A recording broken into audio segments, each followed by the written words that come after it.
Thanks, everybody, for coming. We'll have a couple more coming in just a minute. Pretty serious time. You know, this administration's created a bunch of firsts for this country. Over 10 million illegals. Violent crime, 37%, rape, 42%, robbery up 63%, fentanyl everywhere, gas prices record highs for a long length of time. Our military is being destroyed from within. Our three-letter agencies are having huge problems. They're being weaponized. The world's in absolute chaos. This administration is setting records of incompetency. Congratulations, if that's what they're trying to do, because they've been able to accomplish that. And now, after multiple assassination attempts, they can't even give the former president and possibly future president security he and his family needs. It's absolutely ridiculous. This isn't surprising. We have a huge mental health problem in this country. But when you hear on TV and radio and on social media about this guy's a Hitler, this guy's a fascist, he's a threat to democracy, what do you expect? All you have to do is look at some of these tweets I have here from some of our so-called politicians. And then you got people like Hillary Clinton, George Clooney, Joy Reid, Robert De Niro, wannabe politicians, and it's time for them to shut up, because somebody is going to get killed other than the fireman that got killed already in Pennsylvania. Mentally ill people hear this violent, dangerous rhetoric, and we're going to have a copycat. It's coming. And it's just unfortunate. Somebody's going to get killed, even after the fireman in Pennsylvania. So, what's it going to take? 66 days ago was the first assassination attempt. What have we learned? Zero. And we don't need some 10,000 word report. We just need to know what happened and how do we fix it. We up here have no clue of any information of what's happened. If Joe Biden and Kamala Harris care anything about this country, they need to immediately grant President Trump as much as they possibly can the security around he and his family. One thing about President Trump, he's different. He doesn't work 6-8 hours a day.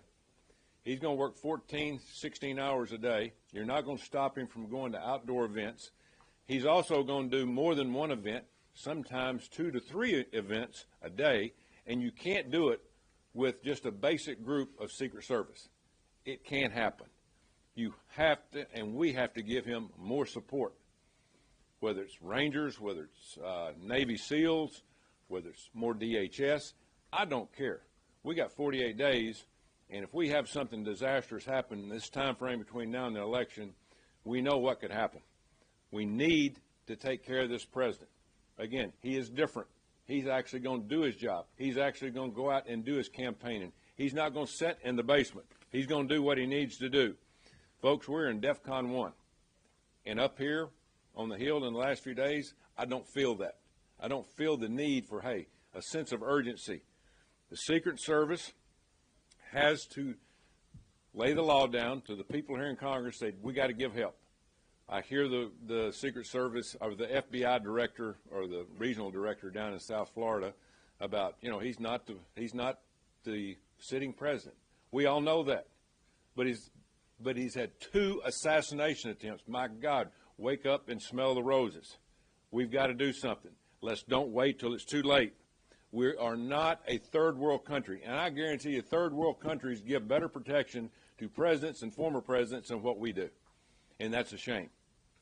So hopefully we get something done in the near future, because we don't need a disaster on our hands, and this is serious, because there's so much love for this president across the country about how hard he works.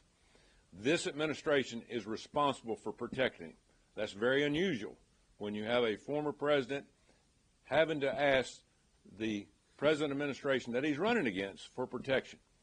It's their time to put up and shut up.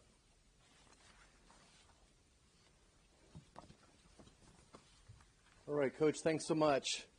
What appears to be open season on presidential candidates you don't like.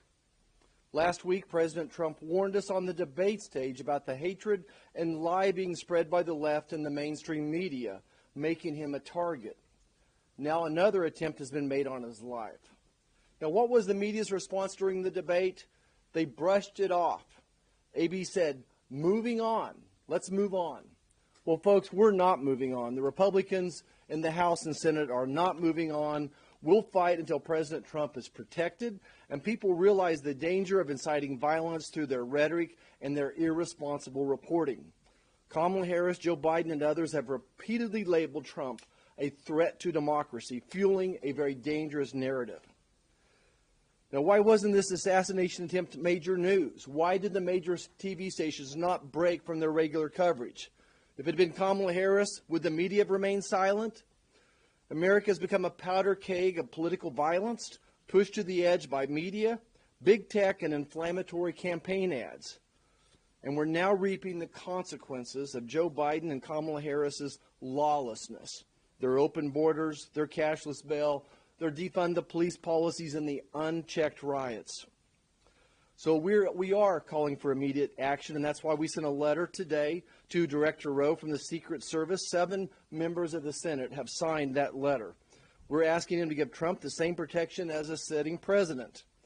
And I call on all the media, especially the legacy media and big tech, to turn down the rhetoric, stop attacking, stop censoring, and report the truth.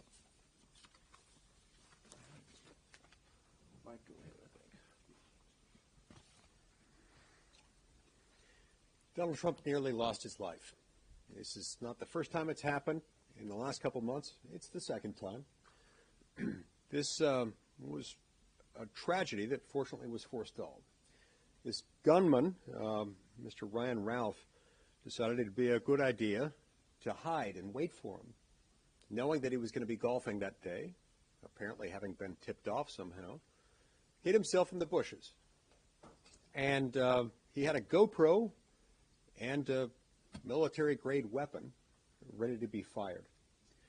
Fortunately, a Secret Service agent apparently saw the barrel of the gun and fired shots before shots were fired, and Mr. Ralph fled. But this came way too close for comfort. I don't think it's lost on anyone that had it been the sitting president of the United States golfing that day, the gunman wouldn't have gotten anywhere nearly that close, and certainly anywhere close enough to have been able to carry out the attack. This guy was. He was within 500 yards, and it's very fortunate. We should all be grateful and uttering prayers of gratitude that it didn't end worse than it did, but it still came way too close. It's understandable that we offer a really high level of protection to sitting presidents of the United States. There are all kinds of reasons why the sitting president needs a large amount of security. But whereas here you've got a presidential candidate, the Republican candidate, the last standing impediment between a continuation of the current administration through Vice President Harris being elected this November, Donald J. Trump is the sole potential impediment to that. Where that circumstance exists, and especially where that candidate has now been the intended victim of 2 nearly successful assassination attempts, it's time to really increase his security detail, if necessary, to the same level or a comparable level to that enjoyed typically by the President of the United States. That isn't too much to ask, and in fact, it's a real misjudgment that would result in anything less than that. It's also important to remember the sort of environment in which this sort of thing tends to thrive. When Donald Trump is repeatedly characterized by, among other people, Kamala Harris as a threat to democracy, saying things like democracy is on the line, not just good policy is on the line or my kind of government is on the line, but democracy itself is on the line, and Donald Trump is a threat to that democracy. Those things have their intended effect. When they